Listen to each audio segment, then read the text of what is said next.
Hello पढ़ाई करने वाले मित्रों। Learning platform visual art and GK tutorial पर आपका स्वागत है। दोस्तों, भारतीय समकालीन कलाकारों की श्रृंखला में आज हम नंदलाल बोस जी का कला परिचय जानेंगे और विस्तृत कला परिचय है जिससे आपको काफ़ी महत्वपूर्ण जानकारी इससे प्राप्त हो जाएगी। अगर आपको ये वीडियो पसंद आता है तो इसे लाइक, शेयर और अगर आप मेरे चैनल पर पहली बार आए हैं तो इसे सब्सक्राइब भी ज़रूर कर लें। तो आइए जानते हैं नंदलाल बोस जी का कला परिचय। नंदलाल बोस जी, जिन्हें कि मास्टर मोशाय भी कहा जाता था, और वो अवनींद्रनाथ टैगोर जी के शिष्य थे। अवनींद्रनाथ टैगोर जी जिन्होंने कि ठाकुर शैली यानी कि बंगाल शैली प्रारंभ की थी, लेकिन नंदलाल बोस जी ने अपने कुछ विशिष्ट गुणों के कारण अपने गुरु से कहीं अधिक आगे उसको आगे बढ़ाया और आगे निकल गए। एक समय उन्हें भारत का रैफेल भी कहा जाता था।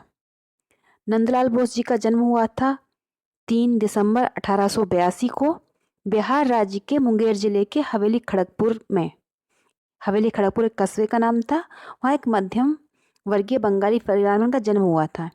इनके पिता जो थे वो पूर्णचंद्र बोस एक वास्तुविद तथा दरभंगा के स्टेट मैनेजर थे, और उनकी माता शेममणि एक धार्मिक और सभ्य महिला थी जो घर में छोटे छोटे खिलौने, तरह तरह के हस्तशिल्प, गुड्डे गुड़िया बनाती थी। इस प्रकार इनका जो बचपन था वो माँ के कलाकार का प्रभाव उन पर पड़ा। अ, अ, नंदलाल जी व्याकरण गणित में काफ़ी कमज़ोर थे। बड़ी मुश्किल से उन्होंने हाई स्कूल की परीक्षा पास की और इंटर परीक्षा उनके पास वो नहीं कर पाए। उनके अभिभावक उन्हें मतलब माता पिता उन्हें डॉक्टर इंजीनियर बनाना चाहते थे, लेकिन वे तो फीस तथा किताबों के पैसे से कला पत्रिका खरीद लेते थे। इसी बीच 1903 में पारिवारिक मित्र की बेटी सुधीरा देवी से उनकी शादी हो गई, और 1905 में लगभग 23 वर्ष की उम्र में चचेरे भाई अतुल मित्र, जो स्वयं कला के विद्यार्थी थे, के प्रेरित करने पर वे कलकत्ता के स्कूल ऑफ आर्ट में प्रवेश उनको हुआ, लेकिन दाखिला थोड़ा सा मुश्किल रहा, संभव नहीं था मिलना, मतलब असंभव था। Nandlal school Nandlal Bose ji art school में दाखिले के लिए लाए गए सिफारिशी पत्र के साथ अपनी तुलिका द्वारा निर्मित महाश्वेता देवी का चित्र भी लाए थे। हेवेल ने उनका चित्र देखते ही उसमें भावी चित्रकार का गुण देख लिया और उन्हें प्रवेश दे दिया। मतलब प्रवेश तो उनका हुआ, लेकिन थोड़ा सा इस तरह से हुआ कि उन्होंने महाश्वेता देवी का चित्र अपने पेपर्स में रख दिया, जिन्हें ईवी हेवेल जी ने देखा और उस चित्र को देखकर उनके कलाकार गुण को पहचान लिया और उन्हें एडमिशन दे दिया। यहाँ उन्होंने कला गुरु अवनींद्रनाथ टैगोर के सानिध्य के में चित्र बनाने शुरू किए। इसी अवधि में उन्होंने रामायण की कथा वस्तु पर चित्र बनाया, जिसमें से सती शीर्षक चित्र पर 1908 में Indian society of oriental art की जो प्रदर्शनी हुई थी उसमें 500 रुपये का पुरस्कार उन्हें मिला। बाद में इस चित्र को जापान की एक प्रसिद्ध कला पत्रिका कोक्का ने छापा। 1909 से 10 के बीच लेडी हरिंगम की अध्यक्षता में अजंता की अनुकृतियां तैयार करने के लिए अवनींद्रनाथ ने उन्हें भेजा। 1909 से 10 के बीच लेडी हरिंगम की अध्यक्षता में अजंता की प्रतिकृतियां उन्होंने बनाई प्रतिकृतियां, और 1910 में नंदलाल बोस जी ने आर्ट स्कूल में अपना अध्ययन पूरा कर लिया था। इसके उपरांत उन्होंने रविन्द्रनाथ टैगोर द्वारा 1915 में स्थापित विचित्रा क्लब नामक संस्कृति के एक स्टूडियो था, उसमें काम किया। 1916 में जापानी चित्रकार अराई कैंपो, जो रविंद्रनाथ टैगोर के मेहमान बनकर आए थे, उनसे उन्होंने कैलीग्राफी के ये मास्टर थे, उनसे उन्हें जापानी स्याही पेंटिंग की तकनीकें सीखी। वर्ष 1918 में Indian society of oriental art में उन्होंने कुछ समय तक शिक्षण कार्य भी किया। उन्होंने 1919 में शांति निकेतन में कला शिक्षा के लिए एक स्वतंत्र विभाग कला भवन की स्थापना की। याद रखिए, 1919 में शांति निकेतन में कला भवन की स्थापना हुई थी, और 1923 में नंदलाल जी को इस विभाग का पूर्ण रूपेण अध्यक्ष बना दिया गया था। 1923 में वो कला विभाग के अध्यक्ष बन गए थे। नंदलाल जी का जो कला भवन के अध्यक्ष पद पर ये लगभग 35 साल तक रहे, और 1953 1953 में वहाँ से रिटायर हुए। शांति निकेतन के उन्मुक्त आकाश ने उनकी कला की भावमयता और कल्पनाशीलता को जगाया। नंदलाल जी ने रविंद्रनाथ द्वारा लिखित सहज पाठ का इलस्ट्रेशन भी किया। 1921 में नंदलाल असित द्वारा हालदार और सुरेंद्रनाथ गांगुली के साथ बाघ गुफा की ने अनुकृतियां बनाई। याद रखिए 1921 में नंदलाल बोस जी असित कुमार जी के साथ और सुरेंद्रनाथ गांगुली के साथ बाघ की प्रतिलिपियां उन्होंने बनाई। नंद बाबू की प्रशंसा भगिनी निवेदिता ने बहुत की है। वे रविन्द्रनाथ टैगोर के साथ 1924 में 4 महीने की चीन व जापान की यात्रा पर भी गए, जहां उन्होंने पूर्वीय चित्रशैलियों का गहराई से अध्ययन भी किया। नंदलाल बोस जितने बड़े कलाकार एवं महानायक थे, उतने ही बड़े राष्ट्र नायक भी थे। उनकी यह राष्ट्र दृष्टि उनको महात्मा गांधी के बहुत निकट लाई और वे गांधी जी के कलात्मक अग्रदूत बने। गांधी जी को अपना नायक मानने वाले नंदलाल ने कुची के साथ आवश्यकता पड़ने पर तिरंगा झंडा को भी हाथ में लिया। वे गांधी जी की तरह चरखा काटते थे और 1920 में जो आंदोलन शुरू हुआ था, असहयोग आंदोलन, उसमें भाग लिया उन्होंने और 1930 में नमक आंदोलन में भी भाग लिया। 1930 में उनके द्वारा निर्मित दांडी मार्च ब्लैक एंड व्हाइट लिनोकट उनका एक चित्र है, मैं आपको दिखाऊंगी। बहुत प्रसिद्ध चित्र है, 1930 में उन्होंने बनाया।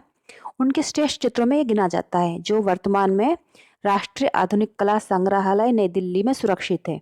याद रखिए दांडी मार्च 1930 का उनका चित्र है लिनोकट का, जो एनजीए में यानी कि राष्ट्रीय आधुनिक कला संग्रहालय नई दिल्ली में सुरक्षित है। उन्होंने गांधी जी के आग्रह पर लखनऊ उत्तर प्रदेश में 1936 में आयोजित हुए कांग्रेस के अधिवेशन के लिए पंडाल की सज्जा की। लखनऊ में जो कांग्रेस का अधिवेशन हुआ 1936 में, वहां उन्होंने पंडाल सजाया।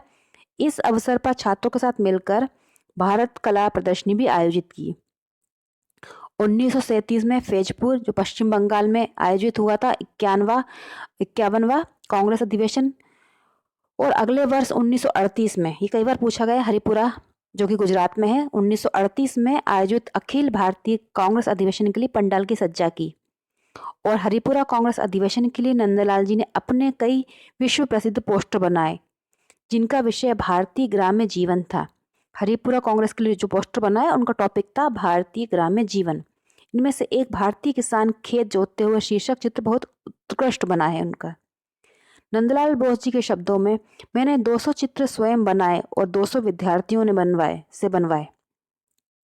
हरिपुरा कांग्रेस के लिए बनाए गए उनके चित्रों के अवसर पर गांधी जी ने उनसे कहा था, चित्र साधना घर के लिए मत करो, बाहर के लिए करो। मार्ग में रखने के लिए चित्र बनाओ, जिन्हें गांव के आदमी भी देखें।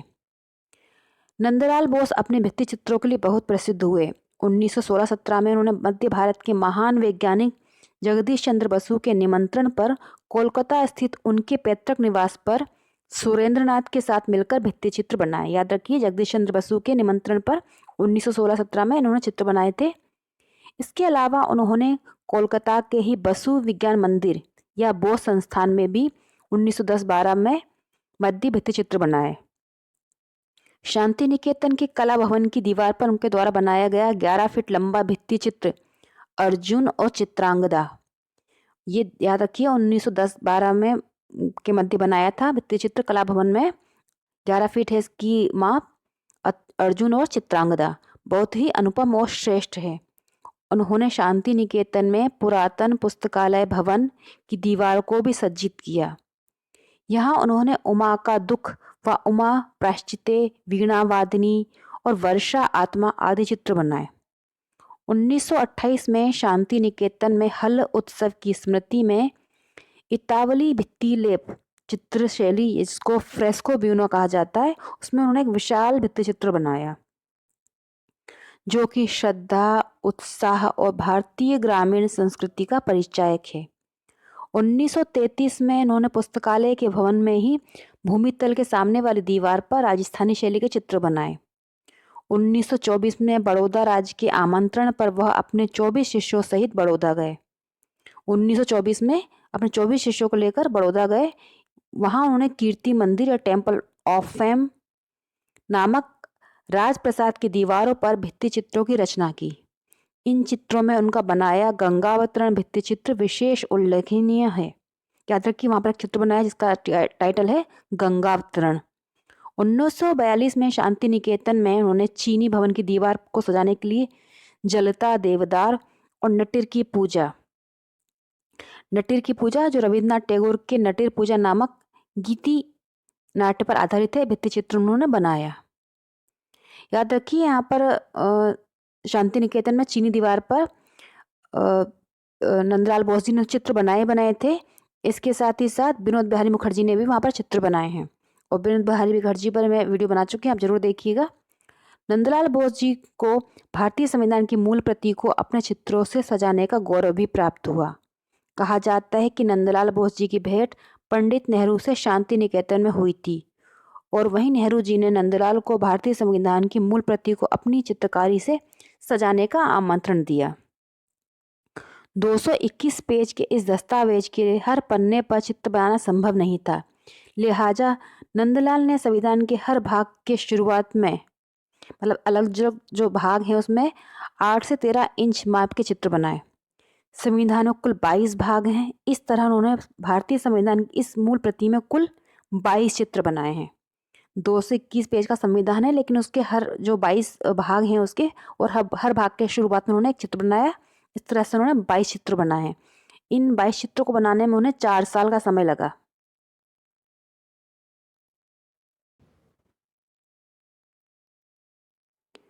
इस काम के लिए उन्हें 21,000 रुपये मेहनताना में दिया गया था। संविधान की मूल पांडुलिपि के प्रस्तावना पृष्ठ का चित्रांकन व्योहार राम मनोहर सिन्हा ने किया था, जो नंदलाल बोस जी के एक प्रिय शिष्य थे। नंदलाल बोस ने लगभग 10,000 चित्रों की रचना की, जिनमें से 23 चित्र नई दिल्ली के राष्ट्रीय आधुनिक कला संग्रहालय में सुरक्षित हैं। इन चित्रों के टाइटल मैं आपको बताती हूँ। शिव का विषपान 1920 में, कागज पर वॉश और टेम्परा में। महिषासुर मर्दिनी, कागज पर स्याही से रेखांकन है ये। राधा का विरह, ये सिल्क पर टेम्परा है। पासिंग द डे, ये 1947 में बनाया, कागज पर टेम्परा। संध्या, ये कागज पर टेम्परा माध्यम में है। दार्जिलिंग एंड फॉग, ये 1945 में बनाया, कागज पर टेम्परा। मायावती आश्रम, ये बनाया कागज पर जल रंग। अलकनंदा, कागज पर टेम्परा। सती काफ़ी प्रसिद्ध चित्र है, 1907 में बनाया, कागज पर वॉश व टेम्परा। शिव और सती काफ़ी प्रसिद्ध है, 1947 में बनाया, कागज पर वॉश और टेम्परा। गरुण स्तंभ तले श्री चैतन्य, ये कागज पर टेम्परा माध्यम में बनाया। वॉशरमैन 1937 में, हरिपुरा कांग्रेस पैनल का चित्र है। विनोविंग 1937, कागज पर tempera, Haripura Congress panel. Butter milk churner 1937, कागज पर टेम्परा, हरिपुरा कांग्रेस पैनल का है। पिथ वर्कर 1937, ये कागज पर टेम्परा, हरिपुरा कांग्रेस पैनल का है। राइटर 1937, ये भी हरिपुरा कांग्रेस का है। मिल्किंग ऑफ काऊ 1937, कागज पर टेम्परा, ये भी हरिपुरा कांग्रेस पैनल का है। कटिंग द वेजिटेबल 1937, कागज पर टेम्परा, हरिपुरा कांग्रेस का है ये भी। उनका एक चित्र कपिल वस्तु में बुद्ध का आगमन 20वीं शती, भारत कला भवन वाराणसी में सुरक्षित है। उनके अन्य उत्कृष्ट चित्रों में तपोनिष्ठ उमा 1921 में बनाया, शोकार्त उमा 1921, यह चित्र अब प्रफुल्लनाथ ठाकुर के संग्रह में है। पार्थ सारथी काफ़ी प्रसिद्ध चित्र है, 1912 में बनाया, जो इंडियन म्यूजियम कोलकाता में संग्रहित है। कुणाल, ये चिन्नू भाई संग्रह में है। द्युत प्रसक्त, ये युधिष्ठिर, ये काल खंडालवाला संग्रह में है। पुरी के समुद्र तट पर चैतन्य, ये त्रिवेंद्रम के चित्रालय संग्रह में है। सुजाता, महाप्रस्थान, अभिमन्युवध, संघमित्रा, अर्धनारीश्वर, वीणावादिनी, स्वर्ण कलश, सरस्वती 1941 का। गोपालपुर के मछेरे, सांड, नटीर पूजा, गांधारी, भीष्म प्रतिज्ञा, वर्षा से धुला, कोणार्क, सावित्री और यम, नौका विहार, शतरंज खेलते कौरव पांडव 1930 का। पतझड़, गुरुदेव व नर्तकी 1938 का। लकड़बग्घा ब्रश एवं स्याही से बनाया। रानी पद्मिनी और भीम सिंह 1910 का। एकलव्य 1910। गंगा नदी में नाव, जलधारा में मछलियाँ, नए बादल 1937। प्रतीक्षा, कागज पर टेम्परा। कृष्ण और अर्जुन, कागज पर रंगीन लिथोग्राफ। तारों से भरी रात 1934 कागज पर टेम्परा, ग्रीष्म 1931 कागज पर टेम्परा, सांध्यदीप 1931 कागज पर टेम्परा, देवदार वृक्ष व घाटी 1945 कागज पर टेम्परा, कृष्ण और बलराम गायों के साथ 1949 सिल्क पर है, सर्वरी इन हर यूथ 1942, अभिमन्यु वध 1947, अ लेडी आर्टिस्ट 1937, मंजीरा प्लेयर 1937, कान साफ करने वाला 1937, ये कुछ प्रसिद्ध चित्र हैं। नंदलाल बोस जी ने भारतीय कला और संस्कृति का उन पर गहरा अध्ययन किया उन्होंने, उससे प्राप्त प्रेरणा से अपनी एक निजी शैली विकसित की जिसे बोस शैली या नवबंग शैली कहा जाता है। याद रखिए उनकी निजी शैली थी जिसे बोस शैली कहा गया। उन्होंने अपनी इस शैली को सर्वदेशिक बनाने का भरसक प्रयास किया। उनकी कला यहाँ पर रेखा प्रदान है जिस पर कहीं कहीं अजंता चित्रशैली का प्रभाव है। आरंभ में उन्होंने अपनी कुछ कृतियों को अवनींद्रनाथ टैगोर द्वारा आविष्कृत वाक शैली में बनाया जिसमें सती व शिव का विष्पान सर्वाधिक प्रसिद्ध है। बाद में उन्होंने टेम्परा विधि का प्रमुखता से प्रयोग किया। इसके अलावा अन्य माध्यमों में पेंसिल, स्याही, रंगीन pen, linocut, dry point, mount board पर टेम्परा, तेल आदि का भी दक्षता के साथ उन्होंने प्रयोग किया। वे स्वभाव से प्रयोगधर्मी कलाकार थे, परंतु प्रयोगधर्मी होने के बावजूद अपनी परंपरा से वे विमुख नहीं हुए। नंद बाबू कहते भी थे, आधुनिक कला का अध्ययन अवश्य किया जाना चाहिए पर अपनी परंपरा को नहीं भूलना चाहिए, जो निजी है, जो हमारी परंपरा है, जिसे हमने स्वतः अनजाने ही अपनाया है, जो हमारे रक्त स्रोत में है। उसे हटाकर फेंक तो नहीं सकते, परंतु हमें अपनी धुरी को आधुनिक युग धर्म से भी मिलाना है, क्योंकि युग धर्म से ही हम मुंह नहीं मोड़ सकते, अतः दोनों का समन्वय अत्यावश्यक है। नंदलाल बोस जी के अधिकांश चित्रों का विषय पौराणिक तथा धार्मिक कथानकों पर आधारित था। विशेष तौर पर उन्होंने शिव को चुना। यही कारण था कि उनके कलागुरु अवनी बाबू उन्हें शिव सिद्ध कहा करते थे। उनके अलावा उन्होंने बुद्ध जीवन, ऐतिहासिक कथाओं, राजनीति, भारतीय जनजीवन, व्यक्ति चित्र, ऋतुएं, पर्व तथा उत्सव, जीव जंतु, वृक्ष, वनस्पति, वन्य प्रकृति, जलीय दृश्य आदि पर भी चित्र बनाए। नंदलाल बोस जी की कला की एक महत्वपूर्ण विशेषता उनका अभिकलन यानी कि अलंकरण है। चूंकि वे भारतीय कला परंपराओं के गहरे जानकार थे, इसलिए उसकी सजावटी तत्वों को बहुत महत्व देते थे। धीरे धीरे अभिकल्पन उनका जो था उनका वो कला तकनीक का एक मुख्य अंग बन गया था।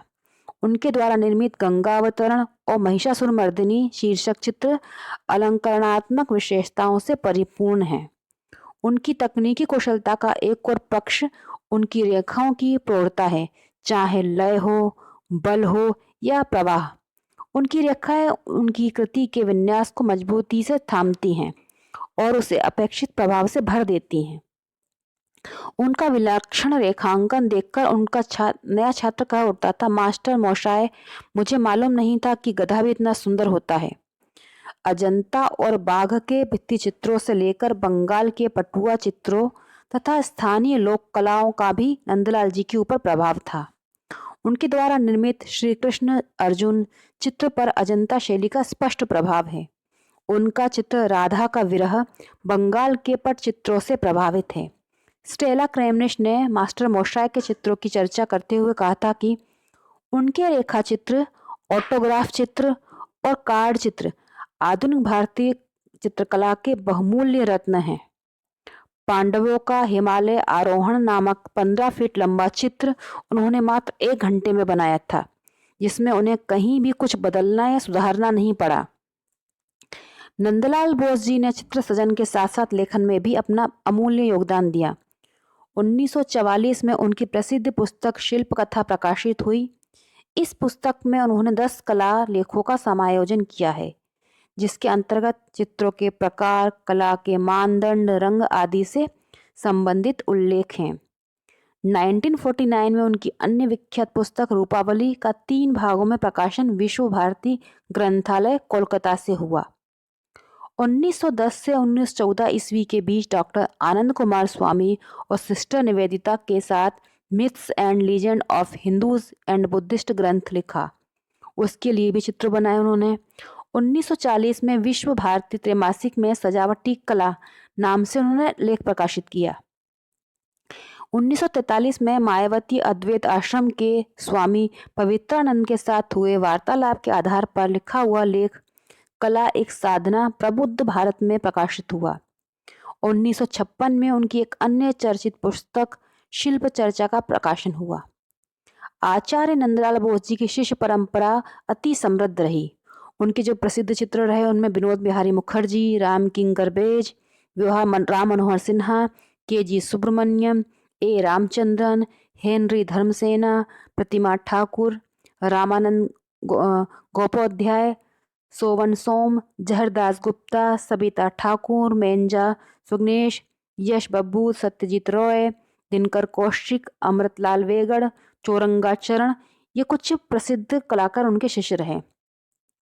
नंदलाल जी को कला क्षेत्र में उनके उत्कृष्ट योगदान हेतु कई पुरस्कार मिले, जिसमें 1907 में स्थापित Indian society of oriental art से छात्रवृत्ति प्राप्त करने वाले वे पहले कलाकार थे। नंदलाल जी कला की देन महान कला गुरुता के से प्रभावित होकर 1950 में बनारस हिंदू विश्वविद्यालय ने उन्हें डीलिट की उपाधि से विभूषित किया। 1952 में विश्व भारती ने शैक्षिक जगत के सर्वोच्च सम्मान देशी कोट्टम से उन्हें विभूषित किया।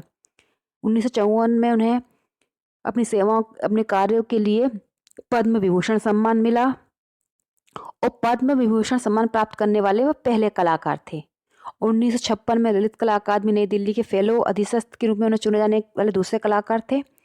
1957 में उन्हें कोलकाता विश्वविद्यालय ने बोस को डीलिट की उपाधि से सम्मानित किया।